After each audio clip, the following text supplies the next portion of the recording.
প্রিয় দর্শক শ্রোতাবৃন্দ, আমাদের সম্মুখে শান্তি পাঠাবার অনুষ্ঠানে আজকের পর্বে আমাদের সঙ্গে অতিথি হিসেবে আছেন গোলাম কিবরিয়া পিনু ভাই। আমাদের এই যে প্ল্যাটফর্মটা, এটি আজকে 41তম। আমাদের অতিথি বিশিষ্ট লেখক, গবেষক পিনু ভাই এবং গোলাম কিবরিয়া পিনু। তার বাড়ি গাইবান্ধা জেলায় এবং মূলত কবি, দীর্ঘদিন থেকে লেখাপড়ার সঙ্গে যুক্ত, বাংলা সাহিত্যের ছাত্র। তিনি কবিতা লিখেছেন, আমার যতটা মনে পড়ে তার প্রথম যে কবিতার বই সেটি বেরোয় 1984 সালে, এখন সাইরেন বাজানোর সময়, যতটা মনে পড়ছে 1984 সালে। আসলে তখন আমরা জানি যে এরশাদ সরকার, স্বৈরাচার এরশাদ সরকারের সময়, 80-র দশকের গোড়ার দিকেই বলতে হবে। তার জন্ম 1956 সালের 30শে মার্চ। তারপর তিনি নিজ জেলা শহরে লেখাপড়া, রাজশাহী বিশ্ববিদ্যালয়ে, তারপর ঢাকা। পিএইচডি গবেষণা করেছেন। পিএইচডি গবেষণার একটি চমৎকার একটি বিষয়ে তিনি গবেষণা করেছেন। আমরা জানি যে আমাদের যে উপেক্ষিত নারী সমাজ, সেখানে বিশেষ করে বাঙালি মুসলমান নারীদের তো আরো উপেক্ষিত হওয়ার ব্যাপার। তো সেক্ষেত্রে গোলাম কিবরিয়া পিনু তিনি আমাদের বাংলাদেশের মুসলিম নারী লেখক যারা আছেন, একটু আমি বলবো যে যেটা অনালোকিত এবং অনালোচিত, এবং আমরা অনেকেরই নাম জানি, হয়তো জানি, কিংবা যতটুকু জানি ঠিক ডিপলি কিংবা রিসার্চেবল ওয়েতে আসলে ওভাবে জানা হয় না। একটা নাম জানলাম, দু একটা বইয়ের নাম বলে চলে গেলাম, এরকম। কিন্তু আমাদের এই গবেষক গোলাম কিবরিয়া পিনু, তিনি সৃষ্টিশীল লেখালেখির পাশাপাশি তিনি আসলে যে গবেষণার কাজ এবং গবেষণার ক্ষেত্রে এইরকম একটা অনালোকিত দিক বেছে নিয়েছেন, নির্বাচিত মুসলিম নারী লেখক ও অন্যান্য প্রসঙ্গ, এইরকম সম্ভবত তার শিরোনামটা হয়ে থাকবে। সেটি পরে বাংলা একাডেমি থেকে বেরিয়েছিল 2010 সালে। এ সমস্ত বিষয় আমরা শুনবো পিনু ভাইয়ের কাছে। তাছাড়া তার যে অ্যাসথেটিক্স এরিয়া, সেখানে আমরা প্রবন্ধের বই, ভাষানীতি, নন্দন তত্ত্ব, 40-এর বাংলা কবিতা, বাংলা কবিতার জগৎ, ভাষানীতি, সমকালীন বাংলা কবিতা, বাংলাদেশের সাহিত্য, কিংবা আমরা যদি বলি তার ছড়ার বই, দেশ ভরা নদী, মুক্তিযুদ্ধের ছড়া ও কবিতা, ঝুমঝুমি, খাজনা দিলাম রক্তপাতে, এগুলো তার নানা রকম বই। এবং সেটা একেবারেই ওই 86 সাল বা 94 সাল বা 98 সাল, বিভিন্ন সময়ে 90 দশক, 0-এর দশক, আমরা টোটাল তার যদি বায়োগ্রাফিটা দেখি তাহলে দেখবো যে প্রায় 4 দশক তিনি লেখালেখির সঙ্গে যুক্ত। এবং 4 দশকের এই লেখালেখির সঙ্গে যুক্ত হওয়াটাই শুধু নয়, আমি মনে করি যে পিনু ভাই বাংলাদেশের যে লেখালেখি, কবিতা, প্রবন্ধ, গবেষণা, একটা দীর্ঘ সময়ে তিনি একটা স্থায়ী ছাপ রেখেছেন। এবং তার এগুলো কাজের বাইরে তিনি আসলে চাকরি তো করেনি, চাকরির পাশাপাশি তিনি একজন ভালো সংগঠক এবং বিভিন্ন সংগঠনের সঙ্গে তিনি যুক্ত। তিনি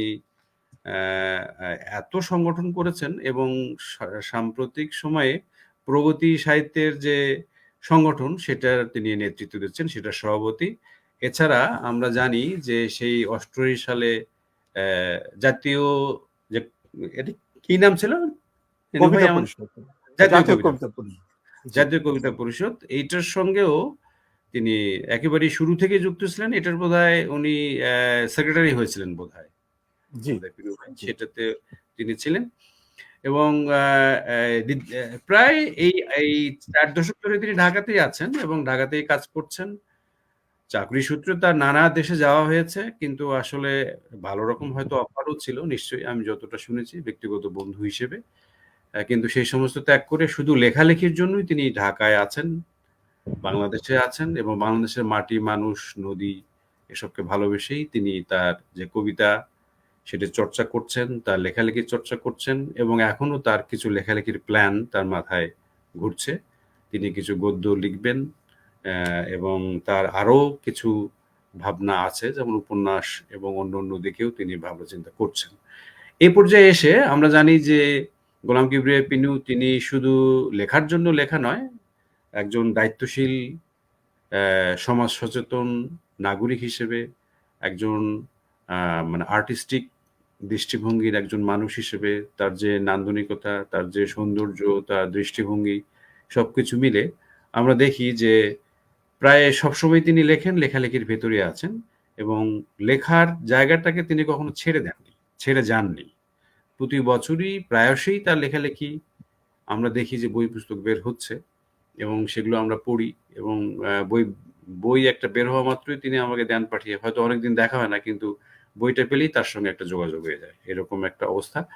তো আমরা আসলে যেটি বিষয়ে আমার বেশি কিছু কথা নেই। আমি ছেড়ে দেব আমাদের অতিথিকে। তার আগে আমি এই যে প্ল্যাটফর্ম, এই প্ল্যাটফর্ম থেকে আমার ভাই, আমার সিনিয়র ভাই তাকে শুভেচ্ছা, স্বাগত জানাই এবং আমাদের দর্শক শ্রোতা ২ বাংলাতেই যারা আছেন তাদের নিকট তার তার আমরা শুভেচ্ছা এবং তার সঙ্গে যোগাযোগ সম্পর্কের যে আনন্দ সেটা একটু ভাগাভাগি করে নিতে চাই।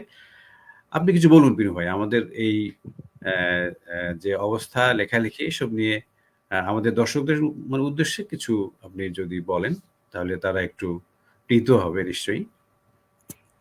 হ্যাঁ, প্রথমত আপনাকে আমি কৃতজ্ঞতা জানাচ্ছি।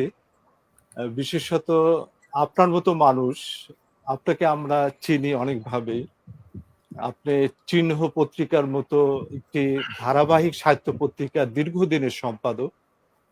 আপনি রাজশাহী বিশ্ববিদ্যালয়ে চিহ্ন মেলা করেন, কয়েকবার করেছেন, যার মধ্য দিয়ে সারা বাংলাদেশ এবং বাংলা ভাষাভাষী লেখক কবিদের একটি উল্লেখযোগ্য সম্মেলন এর তৈরি করে সেখানে অনেক ধরনের লেখককে জমায়েত করেন এবং যার মধ্য দিয়ে মতিহার বিশেষত রাজশাহী বিশ্ববিদ্যালয়ের সাহিত্য চর্চাকে একটা দেদীপ্যমান অবস্থায় নিয়ে গেছেন। পাশাপাশি আপনি তো লেখক, অধ্যাপনা করেন, গুণী মানুষ, তার সঙ্গে সময় কাটানো একটা গৌরবেরও বিষয় বলে আমি মনে করি এবং আপনাকে আবারও কৃতজ্ঞতা জানাই যে আজকে আপনি আমাকে আমন্ত্রণ জানিয়েছেন।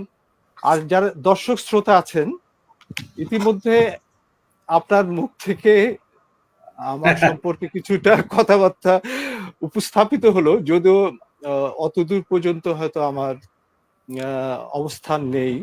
তবু বলতে হয় যে একজন সামান্য সাহিত্যকর্মী হিসাবে জীবনের এই প্রান্তে এসে দীর্ঘদিন ধরে সাহিত্য সংস্কৃতি চর্চার সঙ্গে নিজেকে যুক্ত করতে পেরেছি বলে আমি নিজেও নিজেকে গৌরববোধের দিকে টেনে আনতে পারি বলে মনে করি।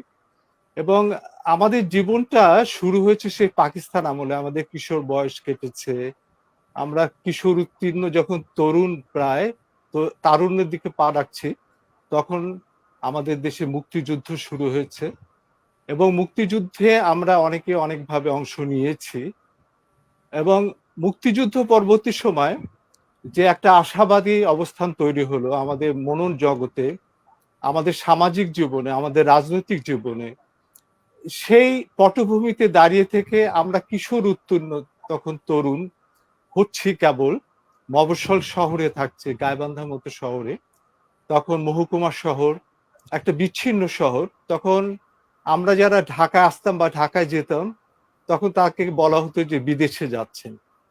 এইরকম একটা অবস্থা ছিল, যোগাযোগ বিচ্ছিন্নতা ছিল, আজকের মতো ইন্টারনেট ছিল না, টেলিফোন ছিল না, টিভি চ্যানেল ছিল না, তখন দৈনিক পত্রিকার একটা প্রভাব ছিল এবং তখন আমরা ডাক মারফতই যোগাযোগ করতাম সবার সঙ্গে। এমন একটা পটভূমিতে গাইবান্ধার মতো শহরে আমরা দেখলাম যে ওখানে শিল্প সংস্কৃতি একটা আন্দোলনমুখী অবস্থান ছিল গাইবান্ধায়। ওখানে হুম, সাহিত্য চর্চা হতো, সাহিত্য প্রতিযোগিতা হতো, সাংস্কৃতিক অনুষ্ঠান হতো, অনেক শিশু কিশোর সংগঠনও ছিল। সেগুলোর সঙ্গে আমরা সেই কিশোর বয়সে যুক্ত হয়েছিলাম এবং যার মধ্য দিয়ে আমরা সাহিত্য শিল্পের সঙ্গে কিশোর বয়সটাকে যুক্ত করতে পেরেছিলাম এবং সেখান থেকে অনুপ্রেরণা পেয়ে আমরা লেখালেখির সঙ্গে যুক্ত হই এবং গাইবান্ধা থাকাকালীন সময় আমরা জাতীয় পত্র-পত্রিকায় ডাকে লেখা পাঠাতাম এবং সেসব লেখা ছাপা হতো। আমাদের আজকে মনে হয় সেই সময় দাদাভাই ছিলেন কচিকাঁচার আসরে। ১৯৭৩ সালে আমার লেখা ছাপা হয়েছে সেখানে ছড়া। তার পরবর্তীতে খেলাঘরে ছাপা হয়েছে। তার পরবর্তীতে অন্যান্য পত্রিকায়ও আমরা লেখা পাঠিয়েছি, কবিতা, এমনকি প্রবন্ধ সেগুলো ছাপা হয়েছে। এবং গাইবান্ধায় আমি বেড়ে উঠেছি। তার পরবর্তীতে আপনি বলেছেন, আমি রাজশাহী বিশ্ববিদ্যালয়ে লেখাপড়া করি। রাজশাহী বিশ্ববিদ্যালয়ে বাংলা বিভাগে ভর্তি হই। আর সেখানে গিয়েও আমরা শিল্প সাহিত্যের সঙ্গে ঘনিষ্ঠভাবে যুক্ত হই।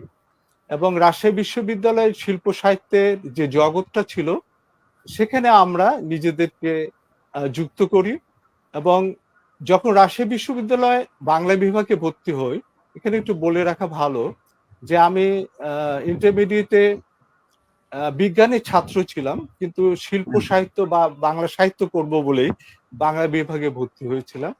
তখন অন্য অন্য বিষয়ে আমি সুযোগ পেয়েছিলাম ভর্তি হওয়ার, কিন্তু সেটা বাদ দিয়ে আমি বাংলা বিভাগে পড়েছি। তো রাজশাহী বিশ্ববিদ্যালয়ে তো অনেক স্মৃতি আছে। সেই সময় আমাদের রাজশাহী বিশ্ববিদ্যালয়ে অনেক শিক্ষক ছিলেন যারা লেখালেখির সঙ্গে যুক্ত ছিলেন।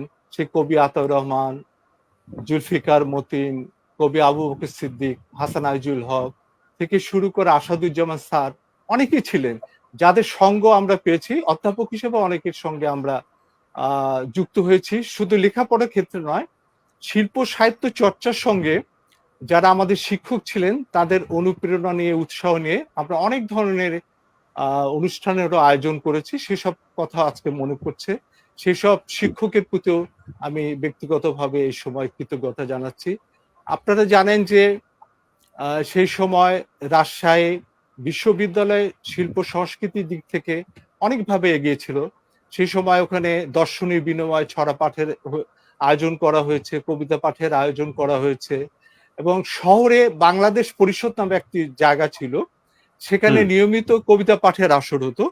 সেখানে দৈনিক বার্তায় তখন চাকরি করতেন অনেকেই ঢাকা থেকে যাওয়া সাংবাদিক, যেমন শাহনূর খান, ইউসুফ পাশা থেকে শুরু করে উল্লেখযোগ্য কবিরা, এবং তারাও সেখানে অংশ নিত এবং তাদের সঙ্গে আমরা সেই সময় তরুণ বয়সে যখন বিশ্ববিদ্যালয়ে প্রথম বর্ষে পড়ি তখন তাদের সঙ্গে কবিতা পড়েছি এবং তখন আলাদাভাবে আমন্ত্রণ পেয়ে কবিতা পড়া একটা আলাদাভাবে আমাদেরকে অনুপ্রাণিত করত।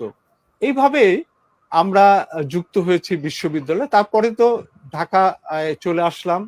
১৯৮৩ সালে পরীক্ষা হুম, দিয়ে রেজাল্ট বের না হওয়ার আগে ঢাকায় এসে থিতু হলাম, চাকরি পেলাম এবং ঢাকায় এসে উপস্থিত হলাম এবং হুম, ঢাকায় এসেও শিল্প সাহিত্যের বিভিন্ন সংগঠনের সঙ্গে যুক্ত হলাম।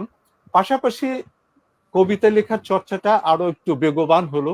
বিভিন্ন হুম, পত্র-পত্রিকায়, জাতীয় পত্র-পত্রিকায় লেখা শুরু করলাম। অনেক শ্রদ্ধেয় সম্পাদক ছিলেন সেই সময়। আবুল হাসনাত থেকে শুরু করে, আহসান হাবীব থেকে শুরু করে, দাদাভাই থেকে শুরু করে অনেকেই ছিলেন। রুকনুজ্জামান খান দাদাভাই আফলাতুন থেকে শুরু করে। তো হুম, তাদের সহযোগিতায় পরবর্তীতে আরো অনেক পত্রিকায় যারা পরবর্তী সম্পাদক হয়েছেন, তরুণ থেকে শুরু করে একটু বয়স্ক, তাদেরও সহযোগিতা পেয়েছি। এভাবে এক ধরনের স্থানান্তরও হয়েছে, কিন্তু স্থানান্তরের সঙ্গে সঙ্গে আমার হুম, যে কবিতা লেখার ধারাবাহিকতা, শিল্প সাহিত্যের সঙ্গে ধারাবাহিকতা রাখা, এটা অক্ষুণ্ণ থেকেছে। বিভিন্ন ঝড়-ঝাপটার মধ্য দিয়ে, বিভিন্ন উত্থান-পতনের মধ্য দিয়ে, ব্যক্তিগত জীবনের অভিঘাত থেকে মুখ ফিরিয়ে না নিয়ে কবিতায় আত্মনিবেদিত থেকেছি, লেখালেখিতে আ দৃঢ়ভাবে থেকেছি বলে আমার মনে হয়। প্রায় ৪০ বছরের বেশি ধরে লেখালেখি করছি। প্রায় ৩৩ টি বই ইতিমধ্যে বের হয়েছে। বাংলাদেশের উল্লেখযোগ্য পত্র-পত্রিকায় উল্লেখযোগ্য সাহিত্য সম্পাদকের হাত ধরে লেখা ছাপা হয়েছে। উল্লেখযোগ্য অনেক সংকলনে লেখা ছাপা হয়েছে। সেটা হুম। পশ্চিমবঙ্গ থেকে শুরু করে বাংলাদেশে অনেক উল্লেখযোগ্য সংকলন। এইভাবে সাহিত্য চর্চাটা এখনো এগিয়ে যাচ্ছে বলে আমি মনে করি। হ্যাঁ, হ্যাঁ। না ঠিক আছে।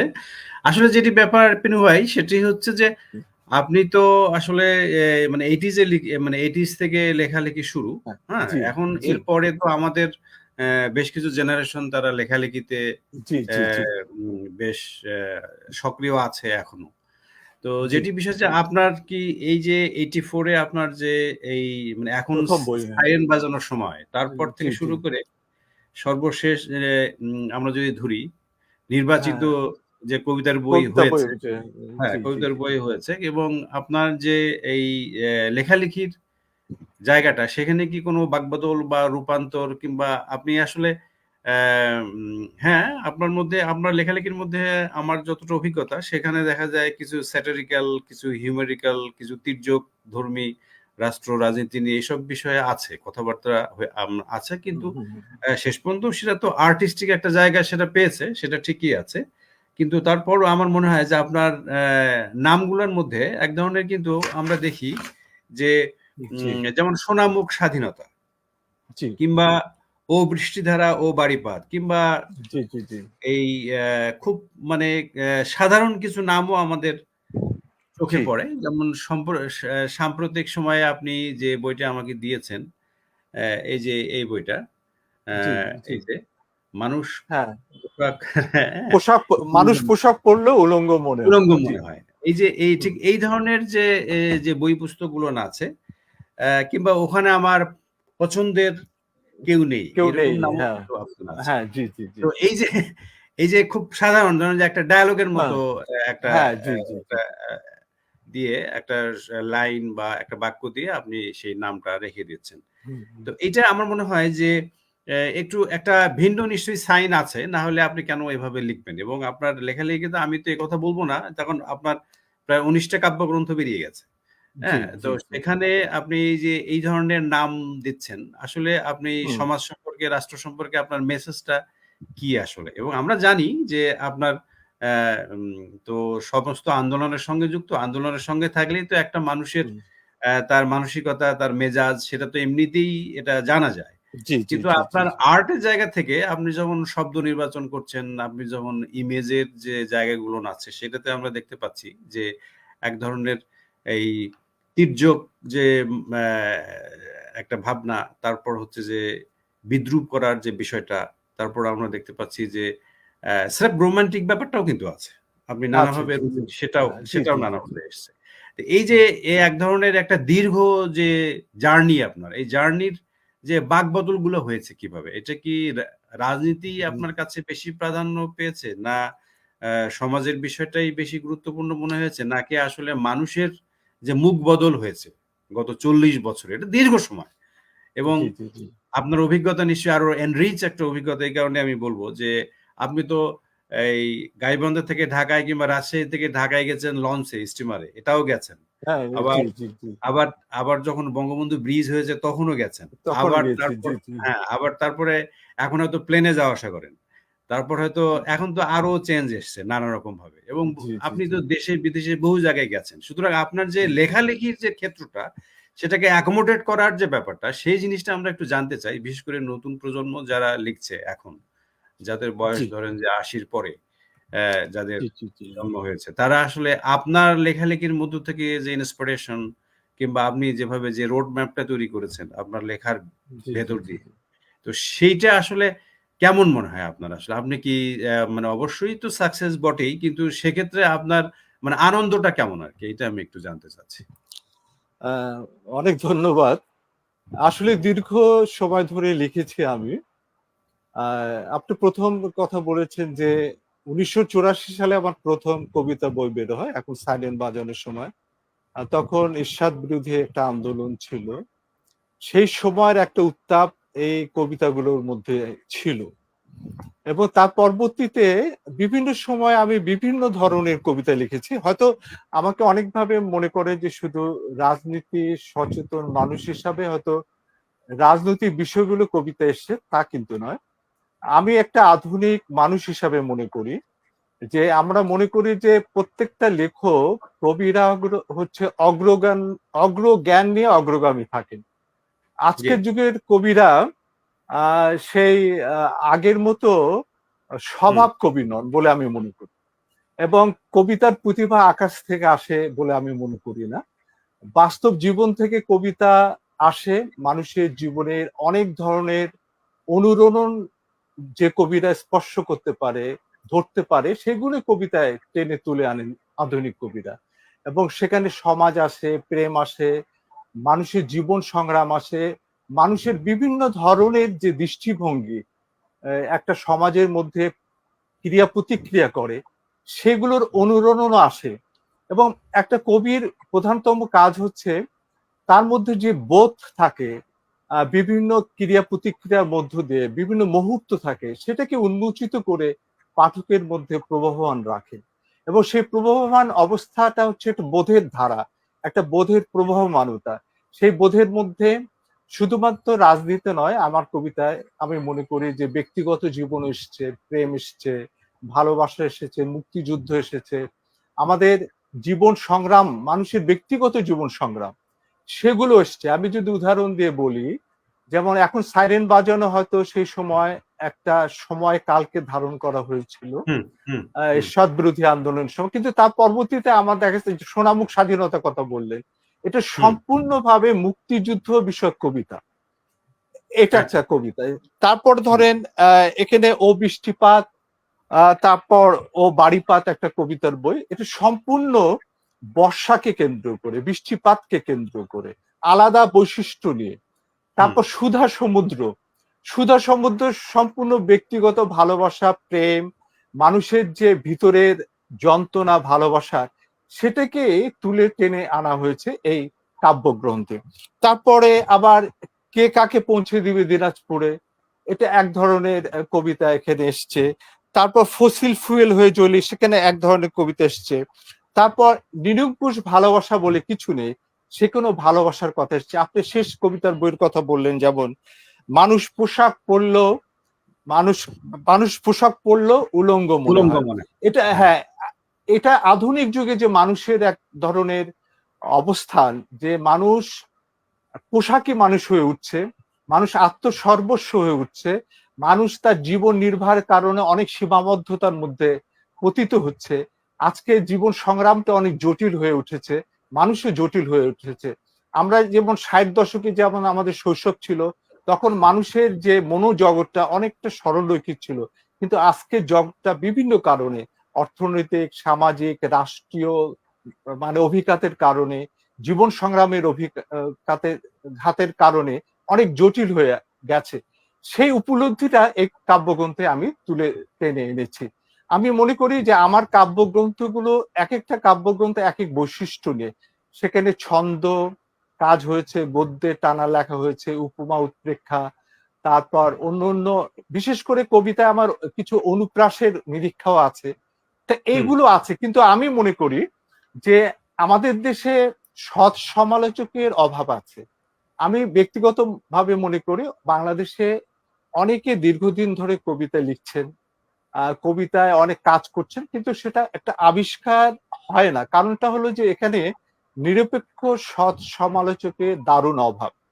সেই ক্ষেত্রে আমি মনে করি যে, যেমন আমার কবিতা হয়তো অনেক ক্ষেত্রে অনেকের চোখে আসেনি, কিন্তু তবু আমি মনে করি যে আমি অনেক উল্লেখযোগ্য সমালোচকের আহ মানে দৃষ্টিতে পড়েছে। আমি কখনো কোনো কবিতা বইয়ে আলোচনার জন্য কাউকে কখনো অনুরোধ করিনি ব্যক্তিগতভাবে। না প্রিয় ভাই আপনার যে আহ, কবিতা সেটা কিন্তু ওই যে হ্যাঁ, এ সম্পাদনা হওয়ার সময় আমি দেখেছি যে সুনীল গাঙ্গুলির হ্যাঁ, সাথে শামসুর হ্যাঁ, রহমানের যে অনেকে, কাব্যগ্রন্থ হ্যাঁ, সেগুলো অনেক আপনার বইতে কবিতা আছে, হ্যাঁ। অন্তর্ভুক্ত হচ্ছে হ্যাঁ, আরকি। তারপর হ্যাঁ। অনেকে লিখেছে, অনেকে আহ, বিভিন্ন আলোচনাও লিখেছে, অনেকে বিশেষ হুম, সংখ্যা করেছে, অনেকে উদ্যোগে আমার বইয়ের উপরে, কবিতার উপরে অনেকে আলোচনা করেছেন ব্যক্তিগতভাবে।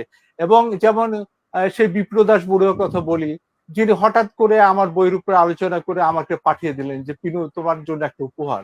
এরকম অনেক সমালোচক আছে, বয়োজ্যেষ্ঠ লেখক আছে, তারা আমার বইয়ের উপরে, আমার কবিতার উপরে, এমনকি তরুণ যারা আছে, সেই মামুনুর রশিদ, আজকে যারা লেখেন, তারাও হুম, আমার হুম, উপরে লিখেছেন। তো অনেকের নাম বলতে পারি আমি। এবং এই যে আলোচনা করা এবং অনেক লেখা ছাপার পর আমি দেখেছি যে অনেক পাঠক অনেক জায়গা থেকে আমার সঙ্গে যোগাযোগ করে আমার কবিতার কথা বলেন। অনেক ভালো ভালো আবৃত্তিকার, আমি কখনো বলিনি আবৃত্তি করতে, তারা আমার কবিতা টেনে নিয়ে আবৃত্তি করেছেন। এগুলো তো এক ধরনের আমাকে উৎসাহিত করেছে, অনুপ্রেরণা করেছে। আমি মনে করি যে সৎ সমালোচক আমাদের মধ্যে আছেন। আমি মনে করি যে প্রকৃত কবি একদিন আবিষ্কার হবেনি, এবং তার জন্য হয়তো কাউকে কাউকে অনেকদিন অপেক্ষা করতে হয়। এই অনুভব থেকে আমি এখনো কবিতা লিখছি। কবিতা আমি কি লিখি না লিখি এটা হয়তো সমালোচক পাঠক এটা চিহ্নিত করবেন। এক্ষেত্রে আমার কোনো বেশি তাড়না নেই, কিন্তু আমি না, মনে করি যে হ্যাঁ, আমার না, লেখা লিখে যাওয়া উচিত। হ্যাঁ, আমি হ্যাঁ। সেই দৃষ্টিভঙ্গিতে এখনো লিখে যাচ্ছি, ধারাবাহিকতা বজায় রাখছি। এবং চিন্তা ভাবনা আছে যে কবিতার মধ্যে বিভিন্ন ধরনের অভিঘাত তুলে টেনে আনা, বিভিন্ন ধরনের একটা নিরীক্ষাও আছে বলে আমি মনে করি। এই হচ্ছে ব্যাপারটা। না, ঠিক আছে। Thank you. যেটি আসলে যেটি বিষয় সেটি হচ্ছে যে আপনার কবিতা নিয়ে যে আলোচনা হয়নি সেটা নয়। এবং আমরা দেখেছি জি যে বিভিন্ন এই সম্পাদনার ক্ষেত্রে ধরেন এই এই মুক্তিযুদ্ধের কিংবা বাংলাদেশের যে কবিতার সংকলন হচ্ছে, সে সংকলনটি কিন্তু যারা সম্পাদক যেমন আবুল হাসনাতের সম্পাদনা কিংবা সুনীল হ্যাঁ, গাঙ্গুলি ওখানে আছে। জি জি মন্ডলের সম্পাদনা সেগুলোতে কিন্তু আপনার কবিতাগুলো অন্তর্ভুক্ত হয়েছে। তো এখন জি যেটা বিষয় এবং তাছাড়া বিভিন্ন সময় আলাপ আলোচনা কিংবা লেখালেখি যে হয়নি, তার কারণ লেখালেখির ভেতর দিয়ে একজন কবি কিংবা লেখক কিংবা সৃষ্টিশীল মানুষ তিনি তো আসলে তার টেক্সটটা তৈরি হবে এবং সেখান থেকেই জি আরেকজন তৈরি হবে, এটাই তো একটা ব্যাপার আর কি। তো সুতরাং সেক্ষেত্রে আপনার হয়তো কোনো অসুবিধা নেই সেই জায়গাটা। এবং আমরা সুবিধা অসুবিধার ক্ষেত্রেও এটা তো আপনি তো সেটা ভেবেও লেখেন না। যিনি হ্যাঁ, সৃষ্টিশীল জি জি মানুষ জি জি। তার হুম, সৃষ্টির আনন্দটা তো আসলে অন্য। এটা কিন্তু যারা লেখে না কিংবা লেখালেখির মধ্যে নেই তারা বুঝতে পারবে না। হয়তো এই যে আপনি এতগুলো বই লিখেছেন, এত কবিতার বই লিখেছেন কিংবা ৪ দশক থেকে আপনার যে লেখালেখি, লেখালেখিতে নিশ্চয়ই আপনি আনন্দ পান, না হলে আপনি কেন লিখছেন? জি জি জি হ্যাঁ? জি জি। তো আনন্দের যে জায়গাটা সেখানেও তো নানা সময় এই যে আমি মনে করি যে বাংলাদেশে যারা লেখালেখি করে এবং লেখক, বিশেষ করে যারা কবি, যেমন আমাদের মনে হয় তো অনেক সময় এরকম আমরা মনে করি যে একজন কবি তিনি ২০ টা বই লিখেছেন, ৩০ টা বই লিখেছেন কিংবা শামসুর রহমান কিংবা আল মাহমুদ এদের কথা যদি আমরা হুম, বলি যে তারা অনেক বই লিখেছেন বা অনেক কবিতা লিখেছেন। হুম, তার মধ্যে হুম, ৫ টা ৭ টা হয়তো এই সবার মুখোমুখি হয়তো আছে। কিন্তু অন্যগুলো হয়তো হুম, অনেকেই সেগুলো হুম, দেখেইনি হুম, বা হুম, জানেও হুম। না বা সেগুলো হয়ও না পড়া। কিন্তু এই যে এই এই যে, যে কবিতা, সে কবিতা যে আসলে উম ৪ টা ৫ টাও যদি মানুষের মুখে থাকে তাহলে জি জি সেই জি লেখক কিন্তু সে কবি কিন্তু টিকে যায় এবং সে কবি দেখা জি যায় যেমন আমরা সেই ছোটকালে ওই বাঁশবাগানে মাথার উপর চাঁদ উঠেছে ওই যতীন্দ্রমোহন এই জি তার যে বইটা সে ওই ওই একটা বই একটা কবিতা ওই একটা লেখক এরকম করে জি বাঁচিয়ে জি রেখেছে। জি জি জি। তো এগুলো আসলে হয় নানা রকম বিষয়। কিন্তু হুম, সেক্ষেত্রে আমার আরেকটা আপনার লেখালেখির ক্ষেত্রে একটা নতুন একটা সাইড, নতুন একটা ইনসাইট আমি দেখতে পাই। সেটা হচ্ছে যে আপনি কিন্তু মূলত আসলে ছড়ার দিকে কিন্তু আপনার একটা ঝোঁক আছে। ছড়া জি জি জি এবং জি জি আপনার যে কবিতা, সে কবিতার মধ্যে কিন্তু ছড়ার ছন্দটাও কিন্তু খেলে ভালো। বিভিন্ন জি জি আ জি জি যে জি কবিতা জি। সেটা আমরা দেখেছি। যদিও আপনার লেখার মধ্যে অনেক ক্ষেত্রে যে গদ্য টাইটেল, গদ্য মোটিভ, মেটাফর এগুলো এসছে। কিন্তু আপনার কিন্তু ছড়ার ঝোঁকটা আমি দেখেছি এবং ছড়ার অ্যা ৬ টা বই আপনি লিখেছেন। ছড়ার বই আলাদা করে। জি সেটা জি জি একটা জি দিক। জি।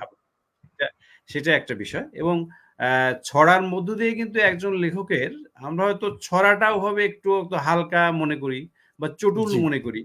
কিন্তু ছন্দটা বুঝতে গেলে একজন কবির যে ভেতরে যে ছন্দটা খেলছে বা খেলা করছে সেটা কিন্তু ছড়া দেখলেও কিন্তু অনেকটা বোঝা যায় যে সে আসলে সে কোন ধরনের, সে কোন ছন্দে লিখছে বা তার এই ছন্দের এই দখলদারিত্ব যেটা আরকি এক কথায় এবং ছন্দের নিয়ে যে তার যে নিরীক্ষা কিংবা এক্সপেরিমেন্ট সেটা যে নানামুখী হতে পারে, সেটা কিন্তু ছড়াটা হচ্ছে তার আমার মনে হয় যে ছড়া যিনি লিখতে পারেন তিনি আসলে নানা মাত্রায়, নানা ছন্দে, নানাভাবে তিনি কবিতা লিখতে পারেন। সেক্ষেত্রে আপনার এটা একটা বড় অভিজ্ঞতা। এটা আমি একটা দেখেছি ছড়ার বিষয়টা আছে।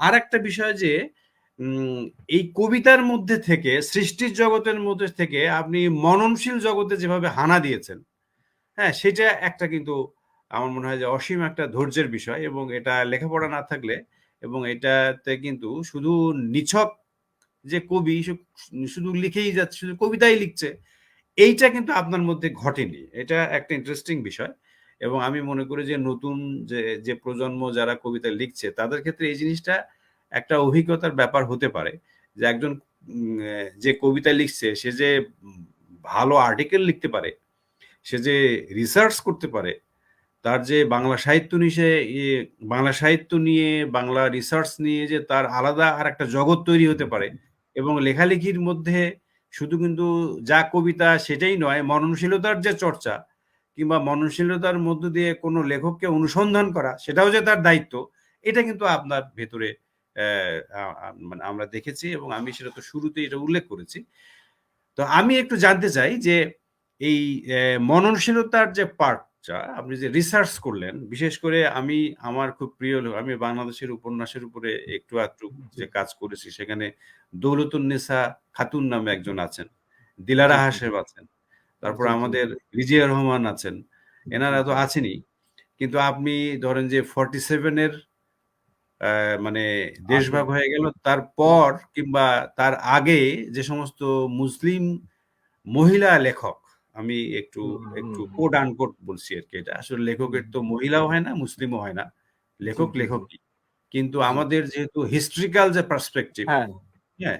সেখানে কিন্তু মহিলা একটা গুরুত্বপূর্ণ ব্যাপার এবং হুম, হুম, হুম, নারী লেখক একটা গুরুত্বপূর্ণ বিষয় তো হুম, বটেই হুম, এবং সেই সাথে, সাথে হিন্দু মুসলিম যে হুম, এই হুম, আরকি হুম, যেটা সেটাও একটা ইম্পোর্টেন্ট ব্যাপার হুম, আরকি। হুম, হুম, ডিউ টু হিস্ট্রিক্যাল অ্যাসপেক্ট আরকি। হুম, হুম, তো সেখানে আসলে আমাদের কিন্তু ওইভাবে জিনিসটা দেখতেই হয় যে আসলে বাঙালি হুম, মুসলিম লেখক, বাঙালি মুসলিম নারী লেখক।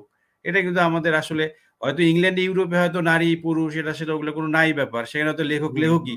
কিন্তু আমাদের হুম, এই বঙ্গীয় অঞ্চলে কিন্তু এটা একটা অ্যাসপেক্ট। হিস্ট্রিক্যালি বা সোশিও যে কালচারাল যে হুম, হুম, ব্যাপার হুম, সেখানে কিন্তু হুম, এই ব্যাপারটা ভাবতেই হয়। অন্তত রিসার্চ হুম, করতে গেলে, লেখালেখির হুম, ক্ষেত্রে। হুম, এবং এটা তো ঠিক হুম, যে আসলে আপনি সুনীল গাঙ্গুলির যে লেখালেখি সেটার সাথে নিশ্চয়ই শহীদুল্লাহ কায়সারকে মেলাতে পারবেন না। এটা তো ঠিকই। শ্যামল গাঙ্গুলির যে লেখালেখি তার সাথে তো বা আমাদের সমরেশ বসুর যে লেখালেখি তার সাথে তো হুম, শওকত ওসমানকে আপনি মেলাতে পারবেন না বা মেলানো সম্ভব নয়। এটা তো একটা আমরা দেখি যে লেখালেখির যে ইন্টারনাল যে পাওয়ার গুলো আছে সেটা নানা রকম এবং ইমেজের যে অ্যা ব্যাপারগুলো আছে সেগুলো তো আসলে চকচকে অনেকটা ধারালো অনেকটা আমরা দেখি যে সমরেশ বসুর লেখা যদি পড়ি আমরা, শ্যামল গাঙ্গুলির লেখা যদি আমরা পড়ি তাহলে দেখা যাচ্ছে যে সেখানে মানে অন্যরকম একটা ব্যাপার তৈরি হচ্ছে।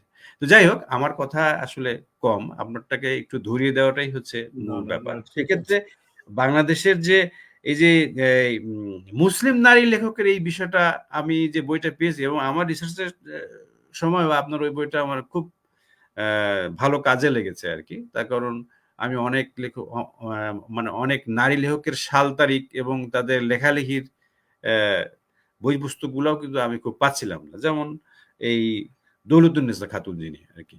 এ জি তো জি খুব জি ভালো রাইটার এবং অনেক সেই সময়ে অনেক শক্তিশালী লেখক আরকি এবং সেই সময়ে হুম, একজন নারী যে লিখছে এটাই তো আশ্চর্য ব্যাপার। আপনি হুম, হুম, যে সময়ে দেখা যাচ্ছে ওইটা। তো এই যে রিসার্চ এর অভিজ্ঞতাটা যদি আপনি একটু বলেন পিনু ভাই হুম। আমাদের।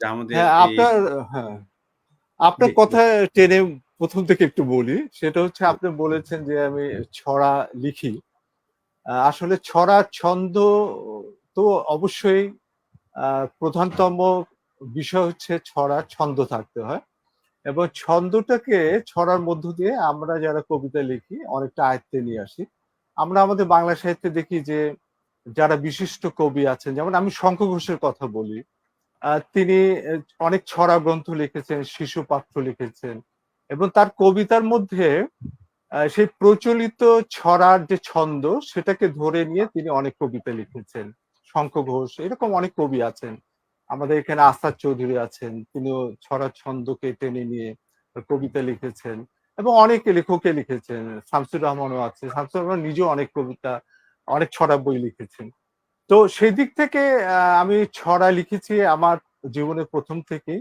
শুরু থেকেই এটা আমি একটু বলে রাখলাম এবং ছড়ার মধ্য দিয়ে আমরা যেটা কবিতায় বলতে পারি না সেটা সরাসরি ভাবে ছড়া ছন্দ নিয়ে আমি যেমন একটা উল্লেখযোগ্য কথা বলি যে 1986 সালে আমার ছড়ার একটা বই বের হয়েছিল খাজনা হুম, দিলাম রক্তপাতে সেটা একবারে ঈর্ষাদ হ্যাঁ, বিরোধী হ্যাঁ, ছড়ার বই এবং সেটা আমি ওই বইমেলায় আমরা সেই তখন বইমেলার পুকুর পাড়ে বাসা থেকে টেবিল নিয়ে গিয়ে ট্রাঙ্ক নিয়ে গিয়ে আমরা বিক্রি করতাম। তখন তো এই মেলা এত বিস্তৃত হয়নি। তখন প্রকাশকদের মেলা হয়ে ওঠেনি। লেখকরা আমরা গিয়ে বই বিক্রি করতাম। তখন ওখানে শত শত কবি বইটি বিক্রি হয়েছে। এরশাদের সময় সেই ছড়া বইটা কোথাও ছাপানো যায়নি। কোনো প্রেস নেয়নি। তখন এই বাংলা বাণী প্রেস ছিল শেখ ফজলুল হক মনির। সেই হুম, প্রেসে আমার অফিসিয়াল কাজ হতো। সেই প্রেসের একজন ম্যানেজার ছিলেন রতন দা। তিনি রাতের আধারে সেই বইটি ছাপিয়েছিলেন। তারপর বাধাই করার জন্য আমি অনেক জায়গায় গিয়েছি, বাধাই করতে পারিনি। পরে আমার অফিসের পাশে একটা প্রেস থেকে রাতে বাধাই করে ওই বইটি ছাপিয়েছি। এই ধরনের একটা ঘটনার মধ্য দিয়ে ছড়া আমার সেই সময় সরাসরি বক্তব্য প্রদান ছড়াগুলো ছাপা হয়েছে। আর পরবর্তী যে কথাটা বললেন যে গবেষণার বিষয়টা, আহ, আমি আসলে লেখালেখি করছি, পাশাপাশি এক ধরনের অনেক জিজ্ঞাসা আসে সামাজিক ভাবে, সাহিত্যগত ভাবে, সেটা তো আর সরাসরি কবিতা বলা যায় না। মননশীলতার কথা আসে, আমার সমাজ সম্পর্কে একটা দৃষ্টিভঙ্গি আছে, একটা মতামত আছে, সাহিত্য সম্পর্কে আছে, লেখকদের সম্পর্কে আছে। তো সেগুলোকে আম, যদি আমি প্রাণবন্ত করে টেনে আনতে চাই সাহিত্যে, তাহলে তো আমাকে গদ্যের দিকে যেতেই হয়। তো সেই কারণে, আর বিশেষত আমি কবিতার পাশাপাশি এটা বিনীতভাবে বলি যে আহ, শিল্প সাহিত্য শুধু নয়, রাজনৈতিক সাহিত্য, সামাজিক সাহিত্য, মানুষের জীবন, মনস্তত্ত্ব, তারপর যে আধুনিক কালে যে বিষয়গুলো আছে, যে ফ্রোডীয় চিন্তা থেকে শুরু করে, কোয়ান্টাম থেকে শুরু করে, অণুজীব বিজ্ঞান থেকে শুরু করে, এগুলো সম্পর্কেও আমার এক ধরনের আগ্রহ আছে।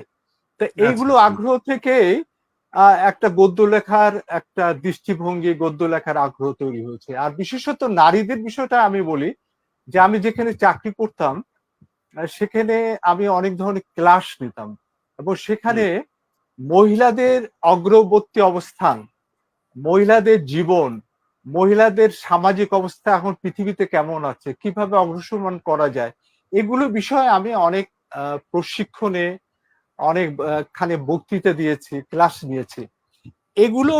এগুলো একটা অনুপ্রাণিত করেছে। আর বিশেষ করে আপনি দৌলতুন্নেসা খাতুনের কথা বললেন, উনি গাইবান্ধায় বসবাস করতেন, এবং 50 দশকে তিনি উল্লেখযোগ্য উপন্যাসিক শুধু নন, হুম, তিনি হুম, রাজনৈতিক কর্মী ছিলেন। 1954 সালে তিনি যুক্তফ্রন্টের সরাসরি ভোটে নির্বাচিত এমপি ছিলেন, নির্বাচিত। হ্যাঁ, হ্যাঁ, হ্যাঁ। এবং পরবর্তীতে 78 সালে তিনি এমপি হয়েছিলেন। কিন্তু এখানে ভাষা আন্দোলনের সঙ্গে উনি যুক্ত হয়েছিলেন।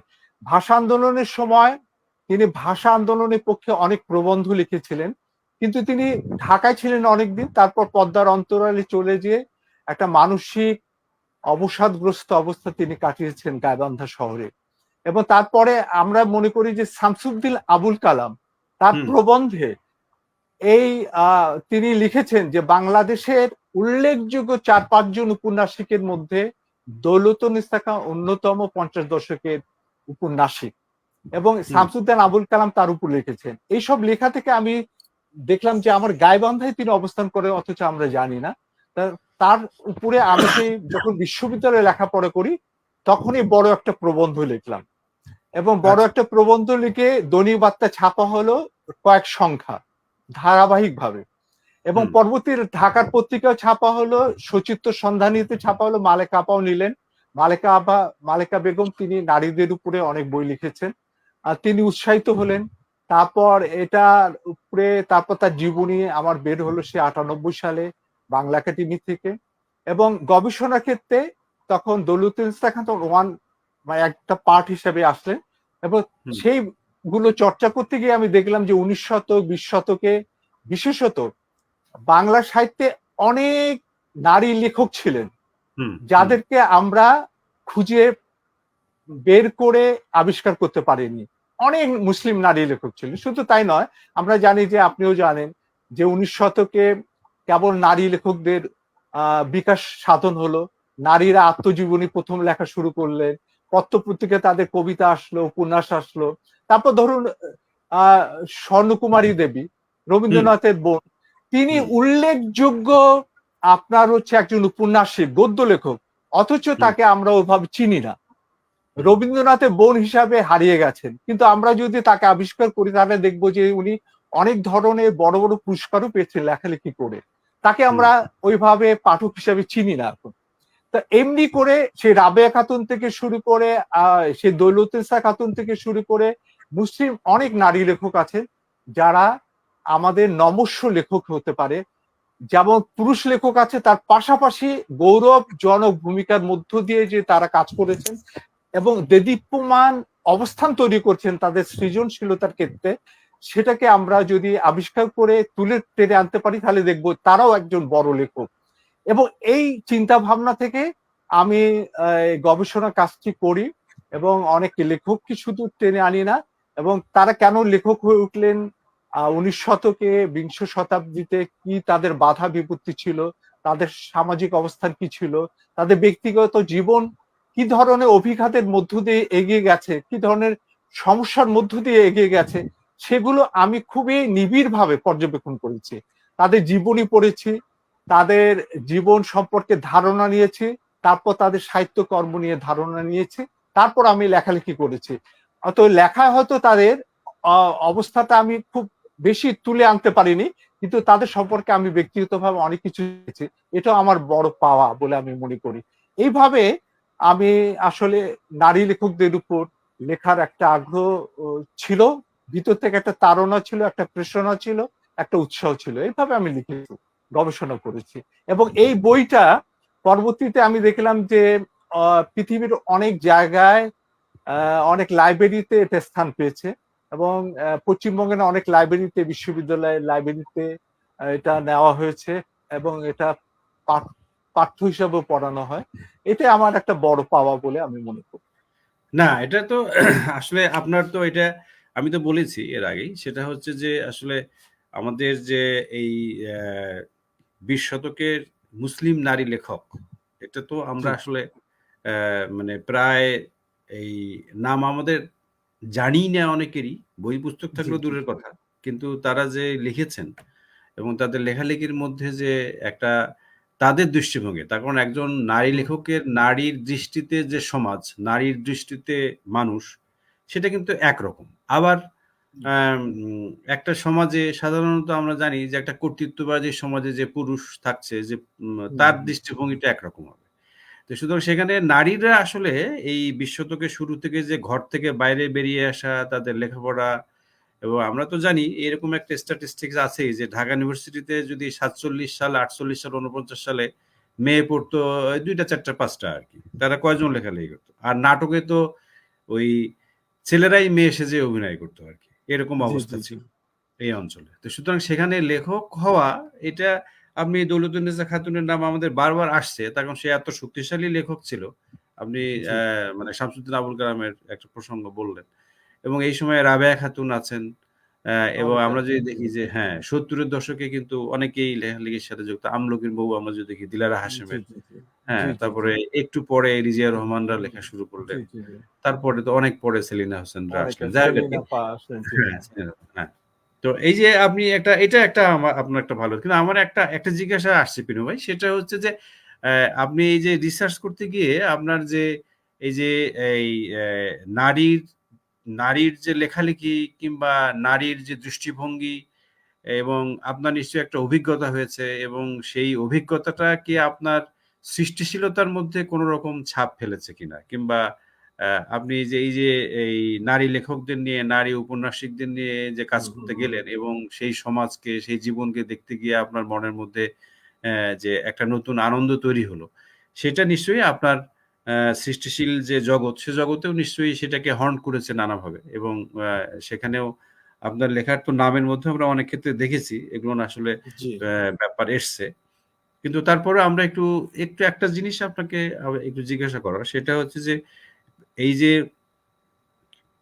প্রগতিশীল যে ভাবনা চিন্তা, প্রগতির যে চাকা আমাদের মানে সমাজে, বাঙালি সমাজে আমরা কেউ হচ্ছে মার্ক্সবাদী, কেউ হচ্ছে দেখা যাচ্ছে যে অ্যা মানবতাবাদী কিংবা রেডিক্যাল হিউম্যানিস্ট ইত্যাদি, ইত্যাদি হচ্ছে, এবং আপনি তো একটা আন্দোলনের সঙ্গে যুক্ত এবং আন্দোলন করতে গিয়েছেন আপনি, এবং এই কবিতার আন্দোলন কিংবা এই লেখালেখি নিয়েও যে নানা রকম আন্দোলন, ছোট, ছোট সংগঠন করা।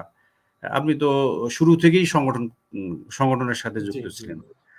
খেলাঘর থেকে আরম্ভ করে সবই জি, করেছেন। জি। তাহলে এই যে সংগঠনের ভেতর দিয়ে আপনার যে ভাবনা চেতনা তৈরি হয়েছে এবং সেই সাথে, সাথে রিসার্চ এবং লেখালেখি এবং বাংলা সাহিত্যর নানা দিক নিয়ে আলাপ আলোচনা এবং অনেক মানুষের সঙ্গে আপনার যোগাযোগ সম্পর্ক, যে এই যে সাংগঠনিক যে এরিয়াটা, সেইটাকে আপনার লেখালেখিকে নানাভাবে নিশ্চয়ই সেটা আমার মনে হয় যে একটু আলোড়িত করেছে এবং সেখানে আপনার লেখার মধ্যেও আমরা দেখি যে উদরপট্টিতেও নদীও মারা যাচ্ছে। নদী মারা যাচ্ছে উদরপট্টিতে এবং সেক্ষেত্রে আপনার কিন্তু একটা স্ট্যান্ড আছে এখানে। তো এই বিষয়গুলো যদি একটু বলতেন আমাদের, যে এই হ্যাঁ, জি, এই অভিজ্ঞতাটা আপনি কিভাবে নিয়েছেন আপনার জি, লেখার জি। মধ্যে আরকি? আমি মনে করি ব্যক্তিগতভাবে যে কোনো লেখক হয়তো সরাসরি সংগঠন করতেও পারেন, নাও পারেন। কিন্তু তার মধ্যে প্রত্যেকটা লেখকের একটা দৃষ্টিভঙ্গি থাকে, একটা ভাবাদর্শ থাকে, একটা পর্যবেক্ষণমূলক একটা দৃষ্টি থাকে। সেটাই একটা বোধ থাকে, একটা দার্শনিকতা থাকে।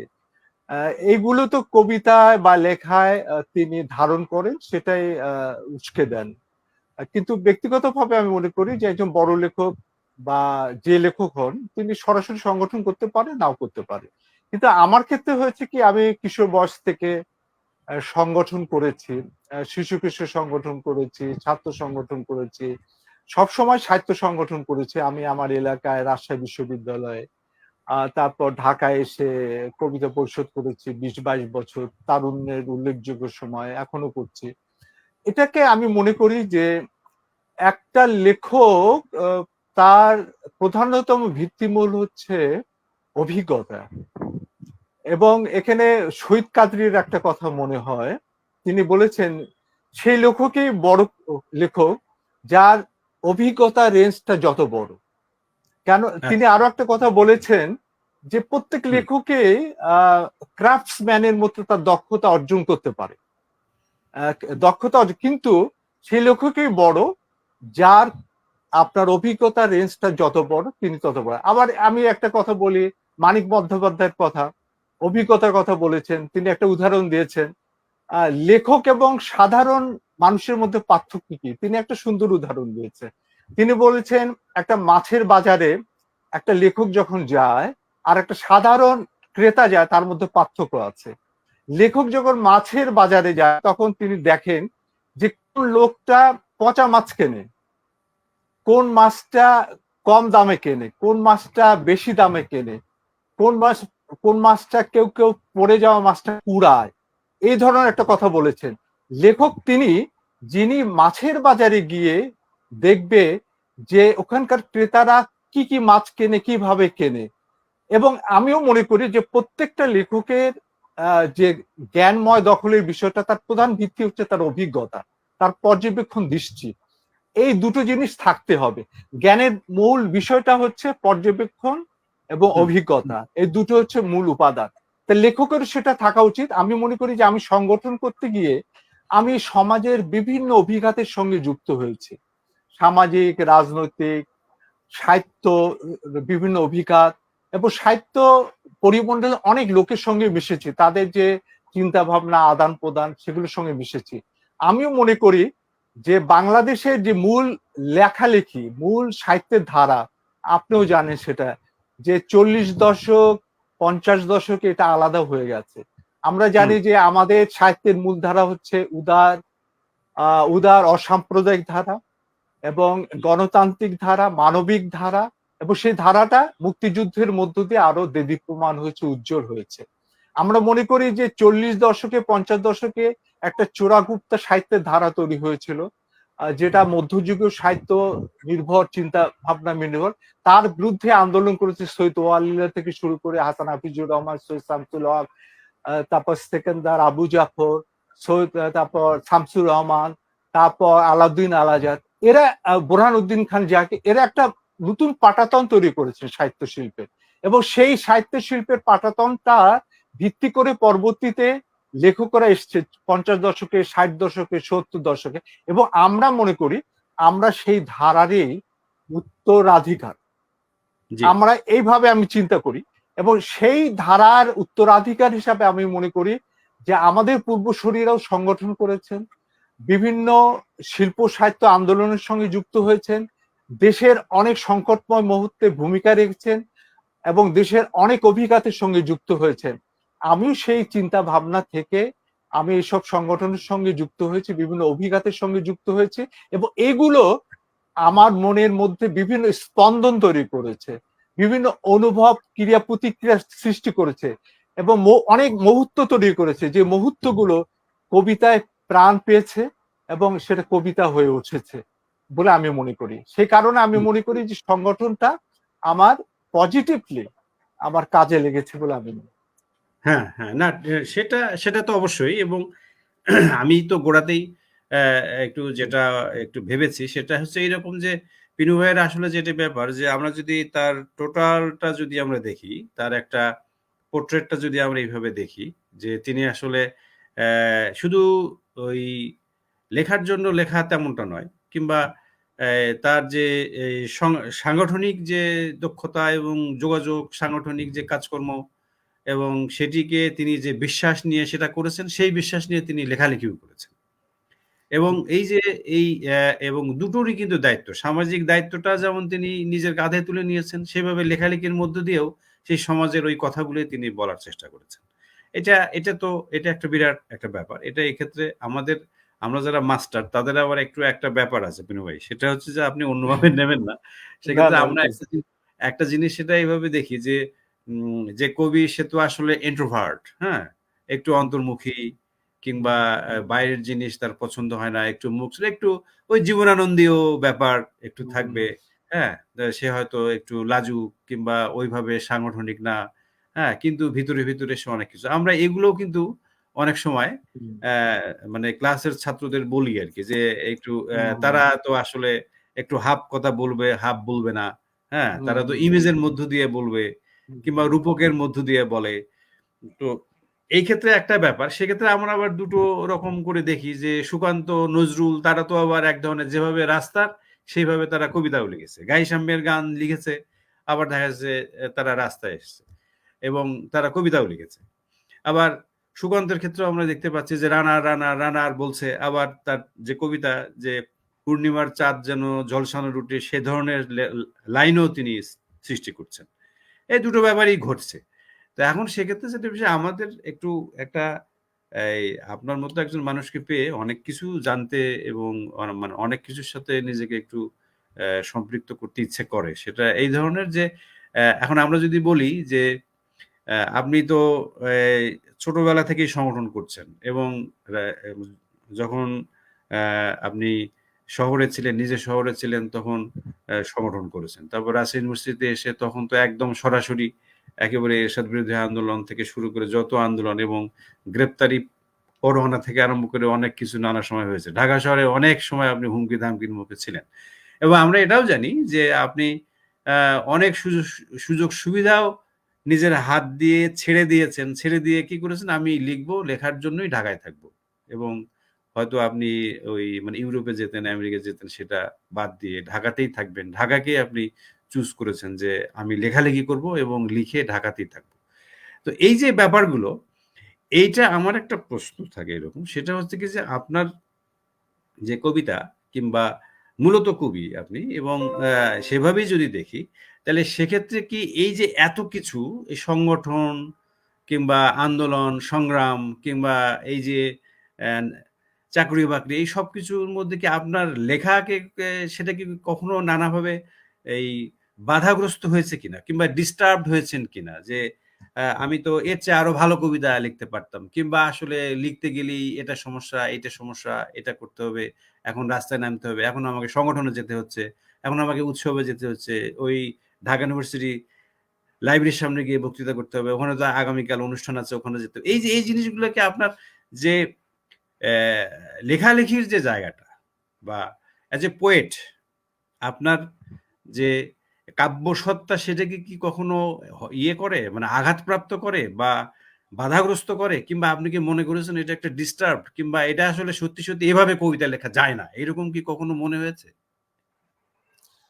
এটা ঠিকই বলেছেন একদিক দিয়ে, কিন্তু আমি মনে করি ব্যক্তিগতভাবে যে প্রত্যেকটা মানুষের একটা টাইম ম্যানেজমেন্ট সিস্টেম থাকা উচিত। জি। Time management. আমি তো দেখি যে ধরেন আমি হয়তো আহ, একটা সংসারী মানুষ, হয়তো বাজারে বেশি সময় অনেকে দিয়ে থাকি। আমি সেই জায়গাটা হয়তো সংগঠনের ক্ষেত্রে দিয়েছি। তারপর হয়তো আমি সাংসারিক কাজগুলোকে অতটা গুরুত্ব না দিয়ে আমার জীবন সঙ্গিনী হয়তো অনেক দায়িত্ব পালন করেছেন। সেগুলো তার উপরে চাপিয়ে দিয়ে আমি সময়টা বের করে নিয়েছি, সংগঠন করেছি। এটাও ঠিক যে আমি সবসময় একটা সময়টাকে ভাগ করে নিয়েছি। চাকরির জন্য ৮ ঘন্টা, পড়ার জন্য ৪ ঘন্টা, লেখার জন্য ৪ ঘন্টা, সংগঠন করার জন্য হয়তো সংগঠন করেছি, কিন্তু আমি ওভাবে আড্ডাবাজ না। যে অনেকে আড্ডায় সময় দিচ্ছে ঘন্টার পর ঘন্টা, সেই সময়টা হয়তো আমি সংগঠনে দিয়েছি। অনেকে হয়তো ভাবতে পারে যে অনেকে আছে আবার লেখালেখি করে, অনেকভাবে সময় ব্যয় করে, ওটা তাদের ব্যক্তিগত রুচির ব্যাপার, তাদের সম্মান জানিয়ে বলছি। কিন্তু আমি কি করেছি, একবারে খুব বেশি কিন্তু আড্ডা মারিনি। যেমন আমি গাইবান্ধায় যখন থেকেছি, অনেকে চার দোকানে ঘন্টার পর ঘন্টা আড্ডা দিয়েছে, কিন্তু আমি চায়ের দোকানে কখনো আড্ডা দিই।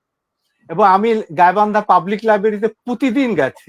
মানে আমার হুম, জীবনের শৈশবের একদিনও নেই যে আমি হুম, বিকাল বেলা বাসায় সন্ধ্যায় থেকেছি। আমি গাইবান্ধা পাবলিক লাইব্রেরিতে গিয়েছি। আমি ঢাকায় এসে আমি যতগুলো লাইব্রেরি আছে, ইউসিস লাইব্রেরি, হ্যাঁ, সেটা আমি হ্যাঁ, হ্যাঁ, সদস্য হয়েছি। এটা ছিল দিলকুশায়। তারপর হুম, ব্রিটিশ কাউন্সিলের লাইব্রেরির আমি মেম্বার ছিলাম। আমি হুম, ভারতীয় হাই কমিশনের লাইব্রেরি ছিল গুলিস্তানে, সেটা ছিলাম। আমি হুম, রেগুলার অফিস শেষে আমি লাইব্রেরিতে যেতাম, বই নিতাম। আমি জি, এইভাবে কিন্তু সময়টাকে ব্যবহার করেছি। এটা আমি মানে এইভাবে বলবো না যে আমাকে হয়তো অনেকে ভাবে যে এই লোকটা তো সংগঠন করেছে, একটা দায়িত্বপূর্ণ জায়গায় গিয়েছে, কখন পড়ালেখা করলো। কিন্তু এটা আমি একটু বিনীতভাবে বলি, আমি কিন্তু মোটামুটি ভাবে আমি সময়গুলো ভাগ করে নিয়েছি। কখন আমি অফিসে যাব, আমি অফিসে কোনোদিন আজ পর্যন্ত আমি লেট করিনি। হয়তো জি, জীবনে আমি কিন্তু আর্ন লিভ কখনো নেইনি। ক্যাজুয়াল লিভ সেই ২০ দিনে শেষ করেছি আমি। কিন্তু আমি অফিস নিয়মিত করেছি। আমার আ মানে দেরিতে কখনো আমি গিয়েছি খুব অল্প সময়। আমি কিন্তু একটা নিয়মবর্তী অবস্থা জীবনযাপন করেছি। অফিসটা অফিসের মতো রাখতে দিয়েছি। লেখালেখিটা লেখালেখির মতো দিয়েছি। তারপর সংগঠন করার সময় সংগঠনের টাইমটাকে ওইভাবে ব্যয় করেছি। পড়ালেখার ক্ষেত্রে করেছি, গবেষণা ক্ষেত্রে করেছি এবং প্রতিদিন আমি লেখালেখি করেছি। কবিতা লিখেছি, না হলে অন্য কিছু লিখেছি। আমি তো একসময় নিয়মিত কলামও লিখতাম। যখন আজকের কাগজ ছিল সেই ৯০ এর পরে। অনেক পত্রিকায় আমি লেখালেখি করেছি বেনামে, নামে কলাম লিখেছি, খবর লিখেছি।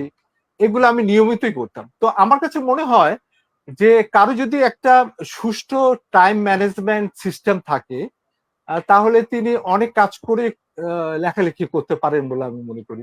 যেমন আমি পিএইচডি করেছি, আমি সার্বক্ষণিক চাকরি করার পর আমি করেছি। রাত ৪টা পর্যন্ত কাজ করেছি আমি কম্পিউটারে। ৫টা পর্যন্ত কাজ করেছি। কেন আপনি তো জানেন যে পিএইচডি করা মানে হয়তো ৩০০ একটা বই। কিন্তু আমাকে তো মানে হ্যাঁ, ৫০০-৬০০ কঠোর বই করতে পড়তে হয়। হয়েছে। হুম, এবং একটা ইনফরমেশনের জন্য আমাকে ১০টা বই পড়তে হয়েছে। এবং হুম, অনেকে হয়তো বলে যে পিএইচডি কি জিনিস, কিন্তু আমি এটা মানে আনন্দের সঙ্গে বলি যে পিএইচডি করতে গিয়ে আমার লেখাপড়ার রেঞ্জটা আমি বাড়িয়ে তুলতে পেরেছিলাম এবং আমি অনেক কিছু শিখেছি।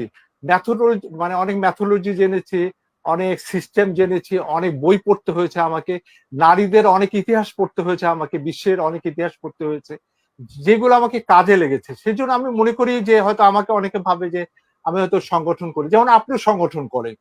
আপনি চিহ্ন মেলার মতো একটা বড় মেলা করেন, কিন্তু আপনি তো লেখালেখিটা নিয়মিত করেন, আপনার বই বের হচ্ছে, আপনি গবেষণা করছেন, আপনি অধ্যাপনা করছেন। আমার কাছে মনে হয় যদি আমরা টাইম ম্যানেজমেন্টটাকে আমরা যদি সঠিকভাবে কাজে লাগাতে পারি, কখন কোন কাজটি করব, কোন সময় করব, সময় যদি বের করে নিতে পারি, তাহলে কিন্তু অনেক কাজে করা সম্ভব বলে মনে করি। আর একটা কথা বলেছেন যে লেখকরা সংগঠন করে, অনেকে সংগঠন করেছে, যেমন শঙ্খ ঘোষ।